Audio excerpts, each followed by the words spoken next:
is Alan, and I'm your host. So today I'm joined by Georgie Cahill, who is better known as Georgie's Roar.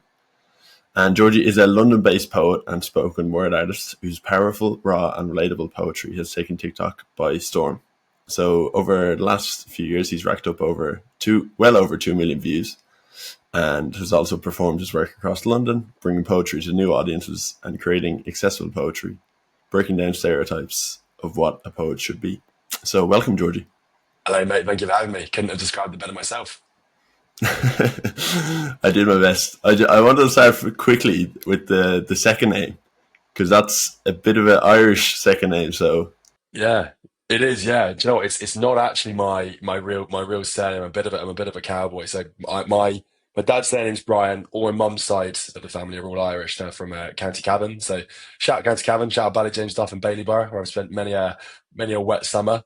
So yeah, so Cahill is my mum's maiden name, which I was it's a big part of the journey and a big part of like who I am and how I don't know how I what's the word for it? It's kind of how I align myself with my lineage and kind of pay respect to that. yeah, I love that. It's your origin story.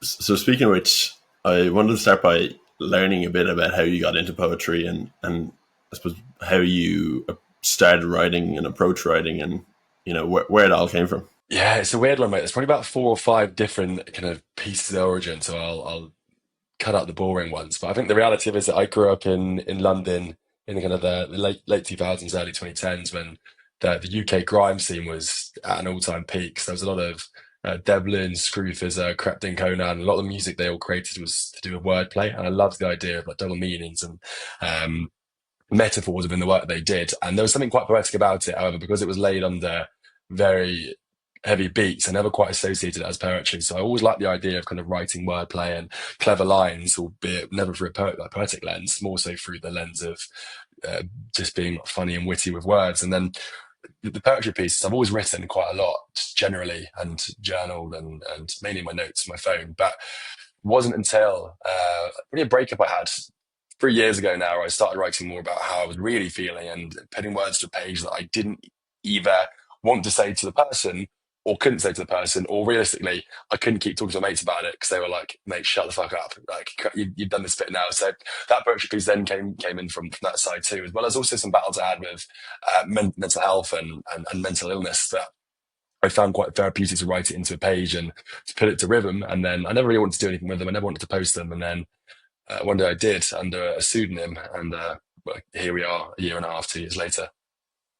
Mm.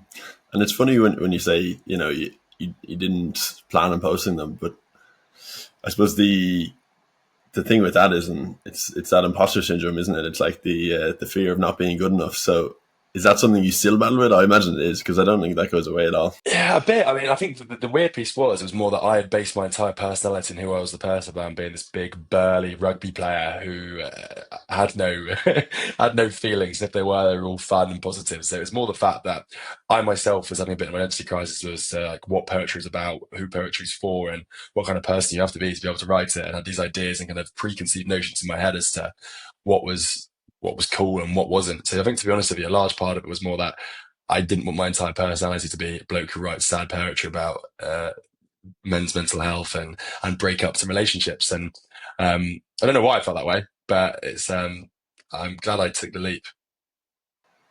Yeah, well, I think there's a lot behind that as well. I think a lot of your work sort of touches on friendship and male friendship, and a lot of things that a lot of young people and young men especially feel, but they don't talk openly about. And I suppose for you, like, what would you say to that version of Georgie a few years ago, or a young man who wants to get his feelings on, but doesn't feel that identity? Oh man, I would say just do it, and it's often the feedback I have with most situations and to most people now is to just give it a go. And there's that feeling of no one cares about you as much as you think that they do, and not in the sense of no one cares about you because people do, they love you and they have very strong feelings for you. But in terms of you thinking, well, what are they going to think of me if they do this? What are they going to think of me if I write poetry and put it on the internet? honestly, they really don't mind. The people that love you and support you are going to do it regardless. And I think it was for me, it was more a case of just like get over yourself and just put yourself out there because good things come from it. And like, don't get me wrong, I've had my fair share of stick from some of the stuff that I posted, but it's all part and parcel of it, really. Yeah, and I think the people who, like you said, the people that care about you are gonna, they might give you sick, but it's coming from a warm place, and it's not coming from a place of sort of. But the interesting thing that I sort of see, because I think TikTok, and you have a great presence on TikTok, but TikTok can be a very brutally honest and downright mean sometimes, and how is it sharing such personal and vulnerable stuff on that sort of platform? I'm a pretty open person, so I think for me, I don't really mind it. Like I've gotten to a place now where without being unreasonable, I will put my stuff out there. If it's how I feel or situations I've been through, I'm more than happy to talk about it. The difficulty for me has been, especially as it's gotten bigger and become more well known, which is something I genuinely never thought was going to happen. It's more the people I speak about and the people that I write about and my motivations I have to be slightly more careful for. I'm more than happy to share what's going on in my head and where I'm at and how I feel about certain situations. But I've got people in my life now, and I've met people along that journey who are a little, and rightfully so, more private. They don't want stuff shared. They don't want a big emotional story told about how they went on a date or that they lost someone, whatever it might be. There's more to it at play than just my feelings and where my head's at now. So that's been a bit of a different change I've had to make over the last 6 months or so. Is that the people in my life who do inspire me on as open, and that's completely fair as I am with when I'm writing and what I talk about. Yeah, yeah, I think that's. I think as you say, it's fair, and it's something you probably continue to battle with. But what is one poem that feels most personal to you, and why? I've got one on my wall actually that my mum bought me as just like a thing to have on my wall because my wall was just bare apart from photos of like me playing rugby. It just looked like Yeah, a shrine to a 14-year-old boy, which is what I wanted my room looking like. And it's called If by Richard Kipling. Richard Kipling's a phenomenal poet, and I had it on my wall for ages. Never really read it because it was just too long. I just liked it as a wall piece, but I sat down and read it probably after about 18 months of actually having it in my room, like my wall. I was like, it's a phenomenal piece of work. Tried to memorize it, but for the life of me, I can't do it. So probably If by Rudyard Kipling, and that I've written. Uh, God, I've written a few, and I guess it just depends how I'm feeling at the time. And I look back in some of the poetry I wrote 2 years ago, 2.5 years ago, about a breakup that I had, and I don't really recognize as much anymore because I'm in a very different place. I'm a very different person to who I was when I wrote it. But probably the piece I'm probably most well known for, which is not the one I thought would go viral, about the passing of a mate. One of my mates passed last year, and I wrote a bit about that. And weirdly, I'd actually started writing the concept before that point of kind of losing contact with a friend and didn't know where to take the poem. And then through losing Alex and that kind of whole situation unfolding, did it really bring life to it. And actually, it was then that I was able to complete it and dedicate it to him and that tale of kind of losing friendships uh, and losing innocence that you had in your youth with the mates you used to have. So it'd probably be that one. But all of them mean a fair amount to me, apart from, I don't know, the poems about being bad at DIY or falling in love with girls in takeaway shops aren't quite as close to my heart, but are all part of the story. yeah, yeah, and I think that's one thing I love about your work and the things you write about. It's the mix of the mundane, but also the kind of like downright. It's a lovely combination to have the nostalgia and all that, but also the mundane. I think there was one poem where you spoke about the morning after a night out and the belly laughs and I think that just perfectly captures the best part about a night out. It's the day after and the time spent with the lads the day after. Yeah, that's it, man. And I think whenever I write anything, it's that whole thing of just trying to get people to feel how I felt. It's catching those moments of time, those pure moments of beauty, whether it's just like that split second of being so violently hungover that you just let out a big or if that's gonna be awful to listen back to. Apologies. Whatever it is, whether it's the takeaway order or the asking what your mates have got up to or anything. It's those small moments that really make friendships and make those younger years in your life and the ones you remember 20 years down the line when you're catching up in a pub about all the stupid shit you used to get up to. Yeah, and you're on a broader sort of scale. Your work is sort of very accessible, and it's like you said, it touches on a lot of sort of everyday things, and it makes poetry a lot more accessible. Was that something you sort of done consciously, or is that just how it came out? I mean, I wish I could say it was something I was doing consciously. I think the reality is, I am not a scholar of literature or poetry. Like my knowledge of poetry is level one. I write words that sometimes rhyme, and then people agree with them because they've been in similar situations. So I think, to be honest, I'm accessible because I have no PhD in anthropology of poetry or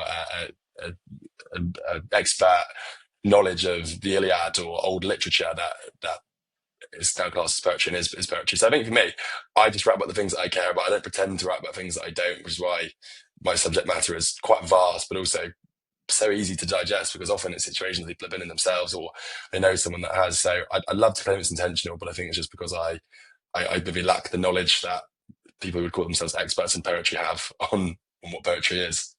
Yeah, and I think, for me anyway, poetry and any art form is all about how you connect to it. And I think if it doesn't have to be the most attractive piece of literature to be relatable, or you don't have to you can connect to it no matter what. You're spot on, man. I think that's something I probably had a little bit of trouble with at first. Is to when I'm protecting the words that I put out there. Like when I write the words, they are mine, and I'm writing them. But the minute you release those into the ether, whether that's on TikTok or performing on stage, people are free to take them however they wish. So whether it's a double entendre or a metaphor that doesn't quite land, people take it literally and it hits harder that way, or they see a poem about falling in love with a girl on the train as a sad thing as opposed to a funny tale with puns about station names. It's up to them. And that was tricky at first, is to have your have the words I've written down taken in a way that maybe you didn't mean them at first. But that is just, I guess that's just all part and parcel of it, really.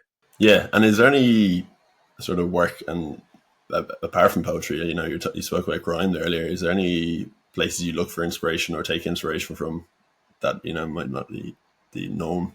Yeah, grime is a big one. I still listen to. I guess it's technically old school grime now because it's probably about 15, 16 years old Yeah, now. But we're getting old. I We're know getting we're old. cracking on a bit now. But there's a lot of part of it in there. I have a lot of inspiration from listening. I mean, the tricky thing is I don't like listening to other poetry because I never know if I've nicked a line of somebody else, and I get quite panicky sometimes when I write something down. I'm like, have I just heard that from somebody else and then like rehashed it and taken it? So I try not to listen to poetry too much or listen to other people's spoken word. But there are some phenomenal people that do it. I mean, you've had Andy from the Boom on; he's an absolute wizard of his words. Dan Whitler's fantastic. Loyal Kana is a huge one for me. Um, but also reading. And I'm not talking like Roald Dahl books. It's reading every little thing. Someone messaged me the other day being like, how do you expand your knowledge of the English language? And it's just listening, reading, just absorbing content wherever you go. Um, yeah, probably not a very useful answer. I certainly don't have any like ancient secrets to stare. I was expecting some Iliad there, or dropping some Greek classics, but Yeah, I mean, I can BS you and claim as part of it. I mean, there's some of the storytelling that the Greeks use and mythology uses across.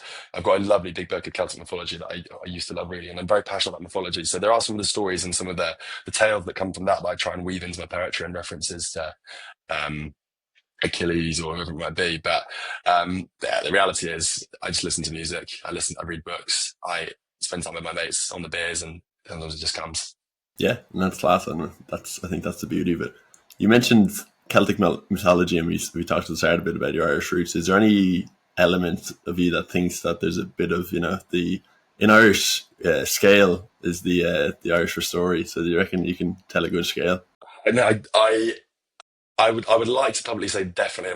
My mum and the Irish side of my family will all very much claim that that's where the talent comes from. My dad is an out and out Wembley man, an Englishman who also backs himself to tell a story. And I know he'll listen to this. And if I don't shout him to tell a story, I'll be getting some shtick from him. But no, it's definitely a part of it. It's that kind of whole bravado of coming from a community and a country and a place that storytelling is such a huge part of it, and gathering around for a pint or around a fire or just in a house and being in those environments to kind of lend themselves to great storytelling and kind of getting a room on your side. That definitely comes from a lot of my Irish side, but also my old man.